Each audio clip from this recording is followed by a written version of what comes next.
but in the inner things of the heart, we look and we're blowing it as raising children. We are not getting the job done.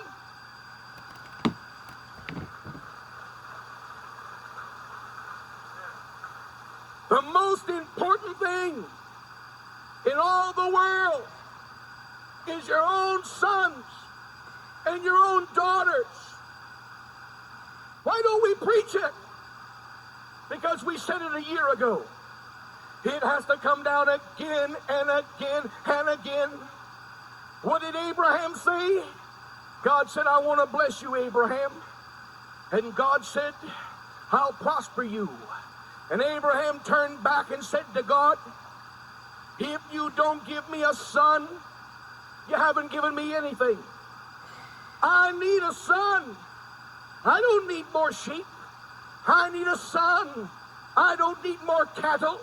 I need a son. I don't need more of other things. I want a son. God, give me a child that comes out of me that's better than I am, greater than I am. Give me an offspring that can glorify your name.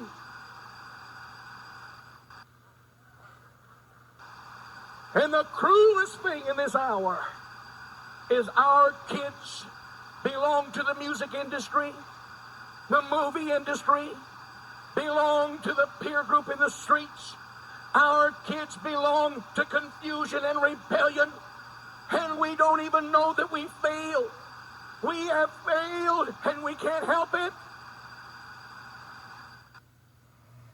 Listen, when you don't build it God's way, I don't know how you can turn it around. This church has several pastors in it. I'll tell you right now, if you're young, start it right. It's a whole lot easier than changing it. I got preachers that are under me in this church. I've never talked to one of them, but I would to God that every one of them would make a commitment to God and to the congregation that they wouldn't go into a movie house. You say, Pastor, I'm helpless. Why? Because if I was going to say that, I should have said it long before this. You don't change horses in the middle of the stream without having problems.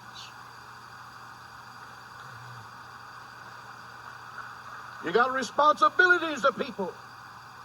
If I had it to do over again, I'd raise my children different. Minister to my wife in a different way. You know, you just can't get on fire with God one day and say, announce, hey, we're going to get it together. You better do it step by step by step. People can't take that jerky stuff. And your kids can't either. It's nice to leave here today and say, you're going to mind from now on out. And you're going to turn that TV off. And you're going to turn that stereo off. But it's not that easy. It should have begun with the cradle. It should have begun long ago. It should have started then.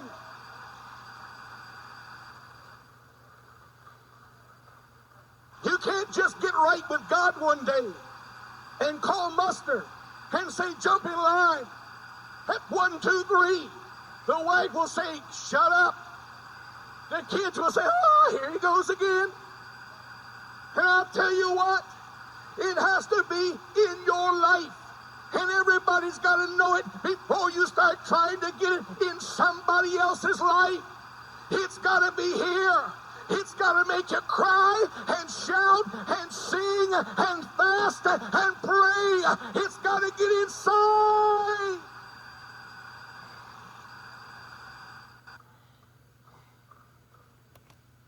We're in trouble in this hour.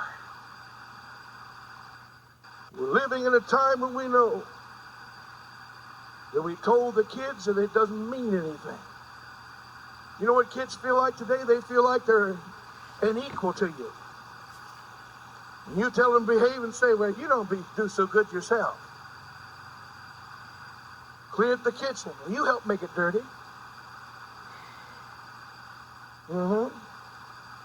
Get that table cleared. Well, why don't you ask Mabel to do it? Go to bed. I'm going. When I asked you half an hour ago, I'm still going.